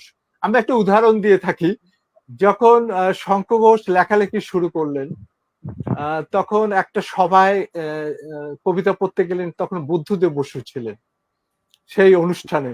এটা শঙ্খ ঘোষের মানে লেখা থেকে আমরা জানি। তখন কিন্তু শঙ্খ ঘোষ সংগঠন করেন বলে বুদ্ধদেব বসু একটু ভিন্নভাবে দেখতেন তাকে। তার লেখা কি লেখা হয়ে বা এরকম আর কি ব্যাপারটা, কিন্তু তিনি মনক্ষুণ্ণ হয়েছিলেন। কিন্তু আমরা দেখি যে শঙ্খ ঘোষ কিন্তু পরবর্তীতে একজন বিশিষ্ট কবি হয়ে উঠলেন, বড় হ্যাঁ, কবি অনেক। হয়ে উঠলেন। হ্যাঁ, এবং তার বই, তার হচ্ছে শ্রেষ্ঠ কবিতার বই হচ্ছে 50তম সংস্করণে উদ্ধৃত হয়েছে হ্যাঁ, তুমি হ্যাঁ, বাংলাদেশে। এরকম অনেক উদাহরণ, যেমন আপনার হচ্ছে আমি যদি বলি নীরেন্দ্রনাথ চক্রবর্তীর কথা। নীরেন্দ্রনাথ হুম, চক্রবর্তী বুদ্ধদেব বসুর কবিতা পত্রিকা প্রায় 50-60টা কবিতা পাঠিয়েছিলেন, একটা ছাপা হয়নি। তিনি দুঃখে ভারাক্রান্ত হয়ে গেলেন, কিন্তু পরবর্তীতে তিনি আপনার দেশ পত্রিকার সাগরময় ঘোষের কাছে গেলেন, কবিতা দিলেন। তখন বললেন যে আমার কবিতা তো বুদ্ধদেব বসু ছাপলেন না, আমি কি করব? তখন বলল যে তুমি আমাকে কবিতা দাও, আমি তোমার কবিতা ছাপি। কিন্তু বুদ্ধদেব বসু কিন্তু তার কবিতা প্রতিভাকে মানে রুদ্ধ করতে পারেনি। আমি মনে করি যে কবি যারা হবেন তাদের একাগ্র চিত্রে থাকতে হবে, দৃঢ় থাকতে হবে, তার পথ চলার আনন্দে অগ্রপথিকের মতো তাকে ভূমিকা রাখতে হবে, নিজের কক্ষপথে তাকে ঘুরতে হবে, এটা আমি মনে করি। বাহ! খুবই ইন্টারেস্টিং। আমরা খুব মানে মুগ্ধ হয়ে শুনছি পিনু ভাইয়ের কথা। গোলাম কিবরিয়া পিনু আসলে আমাদের লেখালেখির যে আঙিনা, সে আঙিনায় আমরা বলি যে আটের দশক থেকে তিনি সক্রিয়। আমি আগেও বলেছি। তো সুতরাং যেটি বিষয় যে পিনু ভাই শুধু ওই সাহিত্যের জন্য সাহিত্য করেছেন তা নয়। তিনি একাধারে সাংগঠনিক এবং সেই সাথে তিনি চাকরি-বাকরি নিয়েও সেখানেও সাফল্য আছে এবং বহু দেশ তিনি ভ্রমণ করেছেন।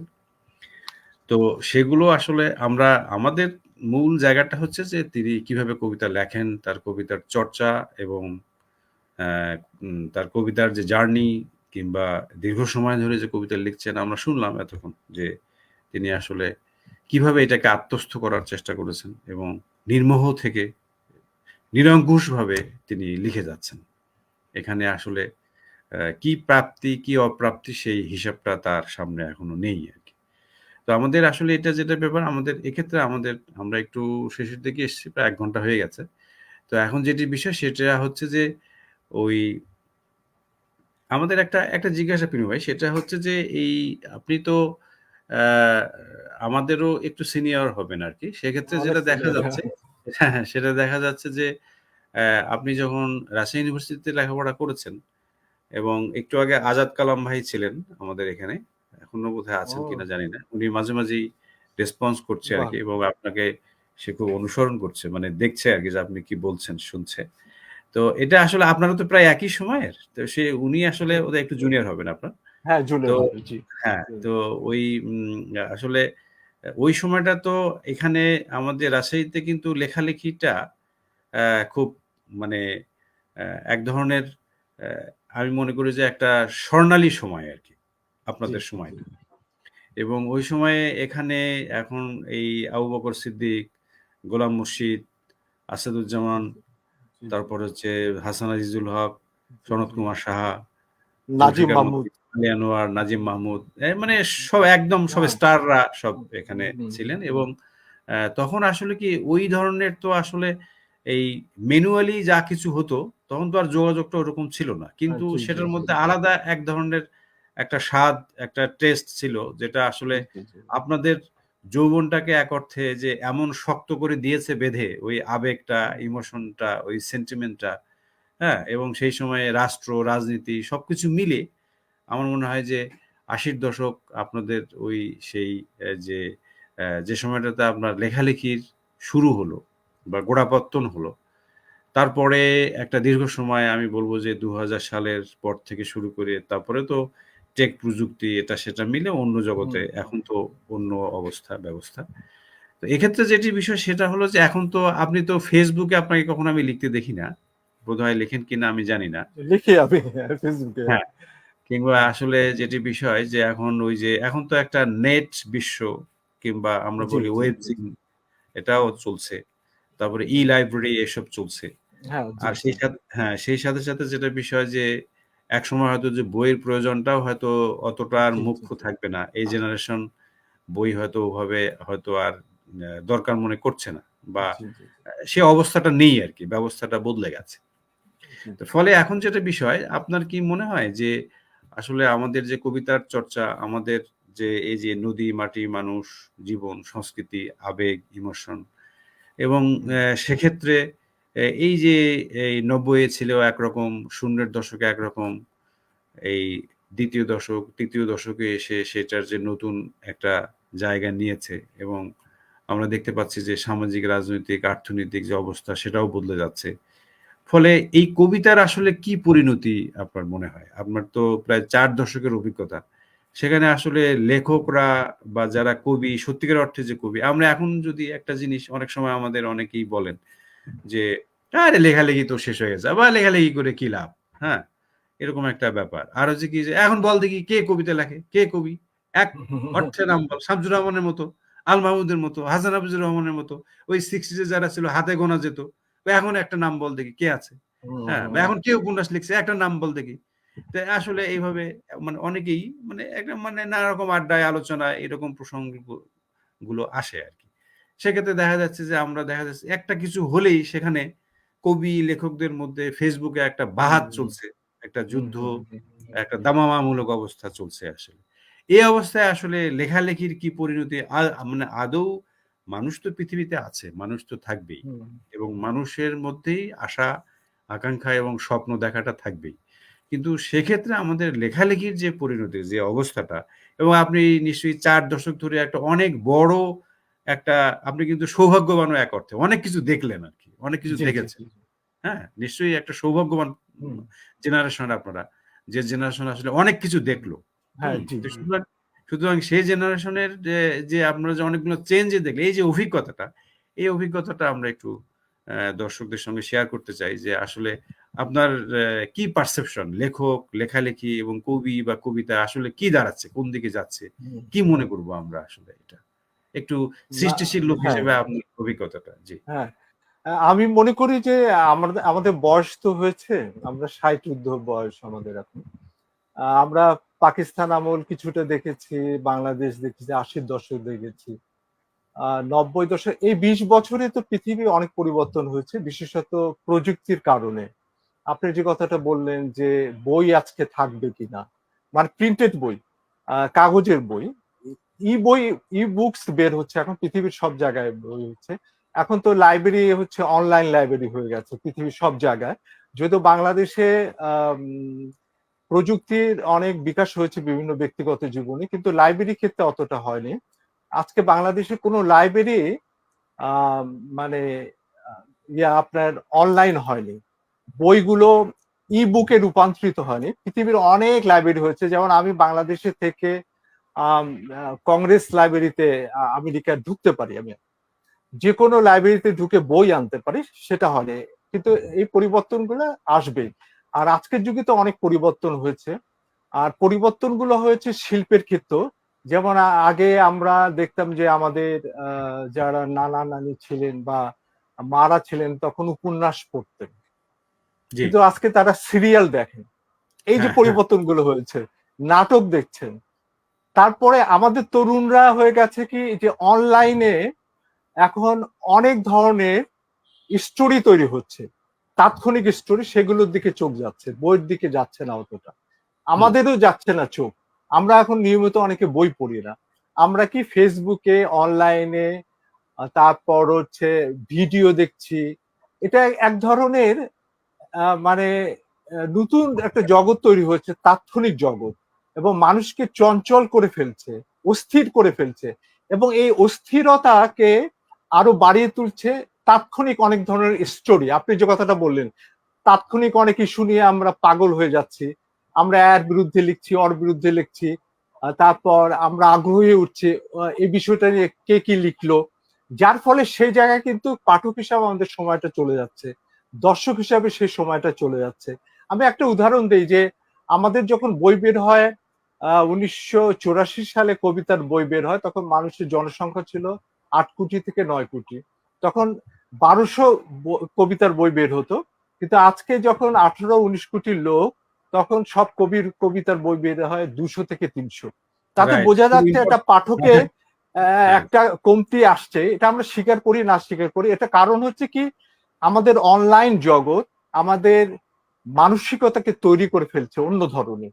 একটা মানে এটাকে বলে যে অনলাইন পত্রপত্রিকা সবকিছু এক ধরনের স্টোরি গিলাচ্ছে, এক ধরনের পণ্য আহ, জীবনও গিলাচ্ছে, এরকম একটা অবস্থা তৈরি হচ্ছে কিন্তু মানুষের মধ্যে, যার ফলে হয়েছে গেছে যে আমাদের গভীর বিষয় নিয়ে চিন্তা ভাবনা করার বিষয় নিয়ে আমাদের সেই দিকে মনোযোগটা কমে যাচ্ছে।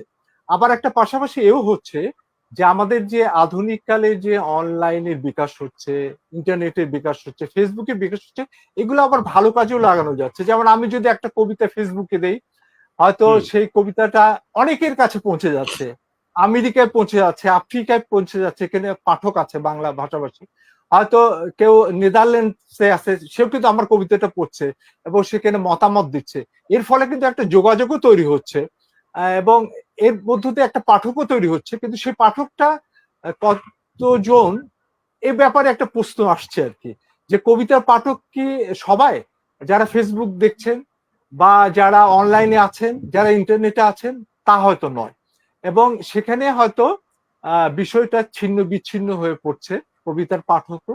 আর পাশাপাশি একটা জিনিস হচ্ছে যে আজকে কবিতা আমরা সবাই লিখছি, এবং এটা ভালো দিক। আমি মনে করি যে কবিতা লেখার একটা অধিকার সবারই আছে। কবিতায় লিখলে হয় কি, কল্পনার শক্তি বাড়ে, ভাষা সম্পর্কে দখল হয়, দেশ সম্পর্কে একটা অভিমত দেওয়া যায়, জীবন সম্পর্কে একটা অভিমত দেওয়া যায়।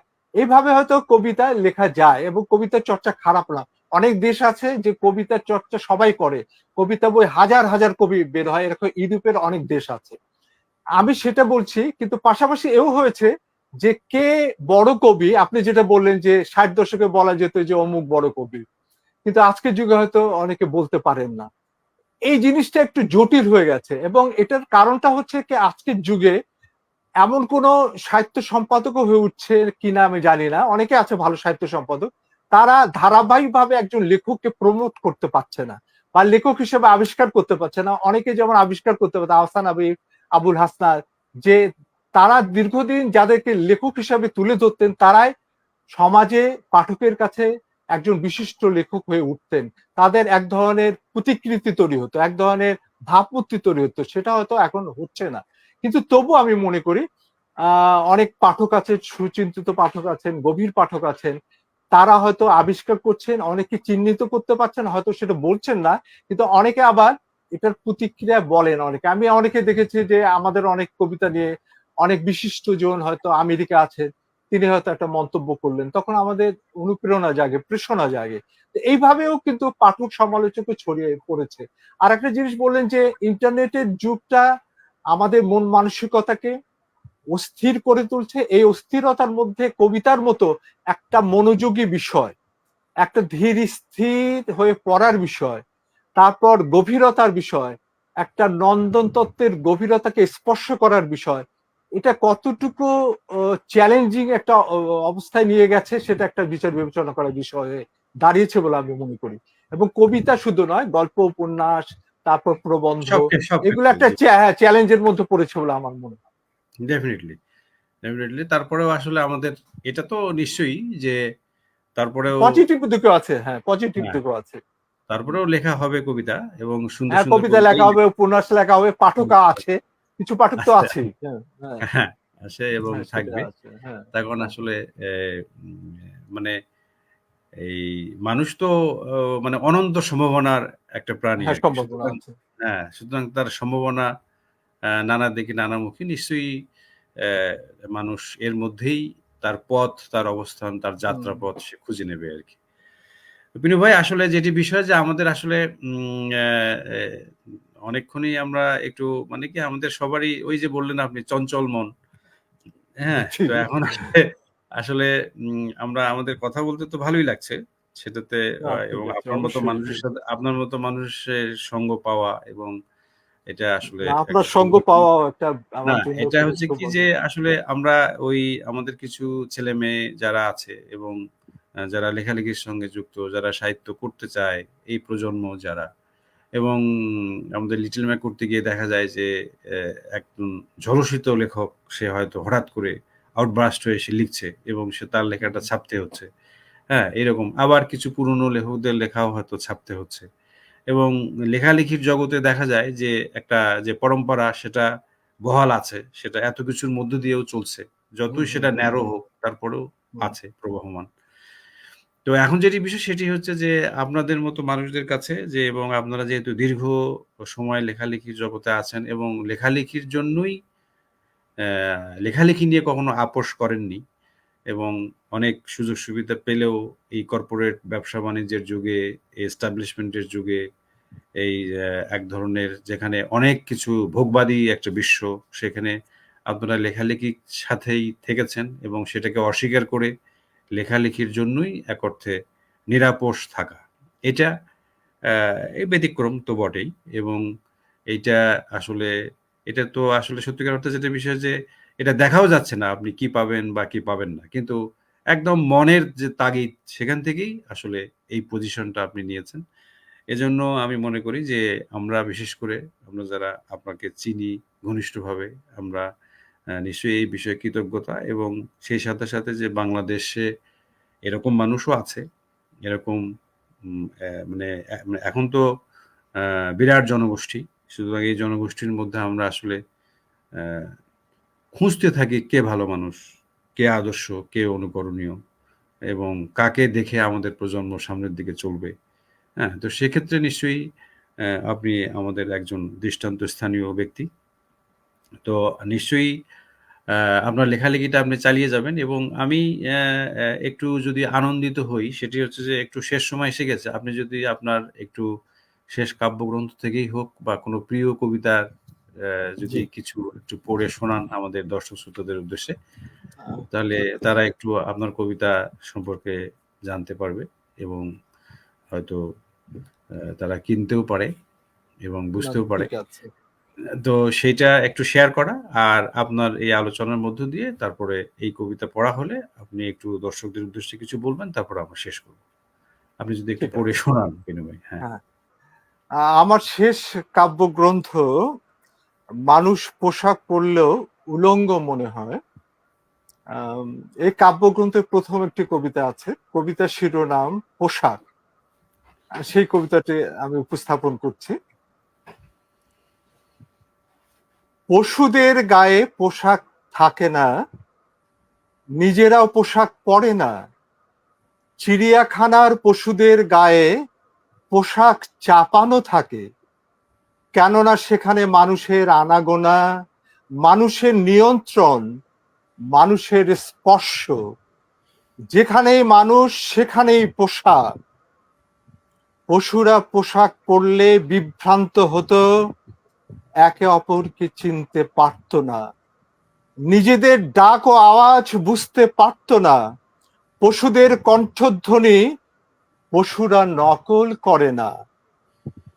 মানুষের কত রকমের পোশাক, পোশাকের কত রকমের রং, মানুষকে চেনা দায়। পোশাকে কি চেনা যায়? পশুরা পোশাক না পরলেও উলঙ্গ মনে হয় না। মানুষ পোশাক পরলেও উলঙ্গ মনে হয়। মানুষ পোশাক পরলেও উলঙ্গ মনে হয়। ধন্যবাদ। বাহ! খুব সুন্দর লাগলো। মনে হচ্ছে আরেকটা শুনি। এত ভালো লাগলো আরকি। তাই, এবং থ্যাংক ইউ। আপনি আসলে সেই ৮ এর দশকের ইউনিভার্সিটিতে বাবলাতলায় মনে হয় কবিতা পড়ছেন। এরকম মনে হলো। তাই, হ্যাঁ, অনেক হ্যাঁ, ধন্যবাদ। খুব ভালো লাগলো। আমাদের দর্শকদের উদ্দেশ্যে আপনি যদি কিছু বলেন এবং বিশেষ করে এই নতুন প্রজন্ম আ তারা আসলে কোনো যদি আপনার মেসেজ থাকে তাহলে একটু যদি আপনি শেয়ার করেন যে আসলে লেখক, লেখালেখি সত্যিকার অর্থে আসলে আপনি আপনার অভিজ্ঞতাটা তো বলেছেনই। তারপরেও আসলে এক হুম, কথায় দু কথায় যদি কোনো জি। পরামর্শ যদি আপনার থাকে সেটা একটু আমরা শুনে শেষ করব। অনেক ধন্যবাদ। বিশেষত আপনাকে আবার ধন্যবাদ জানাই যে আপনি লেখালেখির সঙ্গে যুক্ত আছেন, সংগঠক হিসাবে চিহ্ন মেলা করছেন। আবার অনলাইনে এই প্রোগ্রামটা করছেন দীর্ঘদিন। এটা প্রায় ৪১তম পর্ব। এখানে অনেক লেখক এসছেন এবং লেখকদের কথার মধ্য দিয়ে যারা নতুন প্রজন্ম, পাঠক, দর্শক তারা অনেক কিছু জানতে পারছে এবং আগামীতেও জানতে পারবে। এই আ প্রোগ্রামটা আরো সম্মুখবর্তী হোক, আরো উজ্জ্বল হোক, দেদীপ্যমান হোক এটা আমি চাই। আর আমি শুধু এটুকু বলব, উপদেশ নয়, আসলে আমরা এইসব অনুষ্ঠানের মধ্য দিয়ে আমরা যারা লেখালেখি করি তাদের ভাবনা জগৎটা যেমন উন্মোচিত হচ্ছে, তেমনি আমাদের ভাবনা জগতের মধ্য দিয়ে, আপনার মধ্য দিয়ে এক ধরনের আলাপ আলোচনা আ এবং বিভিন্ন অভিঘাত এখানে উন্মোচিত হচ্ছে। যার মধ্য দিয়ে নতুন যারা লেখক, পাঠক, আ তারাও আমার মনে হয় আ অনেক কিছু জানতে পারছে। তো আমার কাছে মনে হয় উপদেশ দেওয়ার কোনো কি বিষয় নয়। যারা নতুন লেখক আছেন তারা, আমি মনে করি তারা খুব অগ্রবর্তী মানুষ এই যুগে থেকে। তারা অনেক সুযোগ সুবিধা পাচ্ছেন, ইন্টারনেট পাচ্ছেন, শিক্ষা পাচ্ছেন, বিশ্ববিদ্যালয়ে ঢোকার সুযোগ পাচ্ছেন। তারা আমাদের চেয়ে অনেক গুণ এগিয়ে আছেন সুযোগ সুবিধার দিক থেকে। আমার মনে হয় সেই সুযোগ সুবিধাটাকে কাজে লাগিয়ে আ তারা লেখালেখিতে আরো অগ্রবর্তী হবেন, আরো এগিয়ে যাবেন, এই আশাবাদ ব্যক্ত করে আমি শেষ করছি। ধন্যবাদ সকলকে, শ্রোতা আচ্ছা, এবং হ্যাঁ, দর্শকদেরকেও।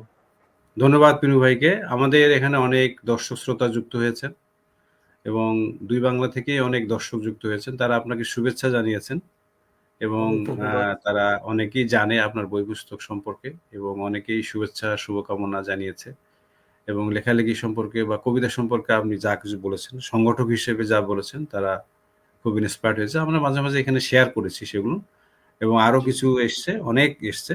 তো এগুলো আমি সবাইকেই শুভেচ্ছা জানাচ্ছি যারা আমাদের সাথে ছিলেন দীর্ঘ সময় ধরে। আপনারা সবাই ভালো থাকবেন এবং কল্যাণে থাকবেন, সুস্থ থাকবেন, নিরাপদে থাকবেন। পিনু ভাইকে আমরা শুভেচ্ছা জানাই।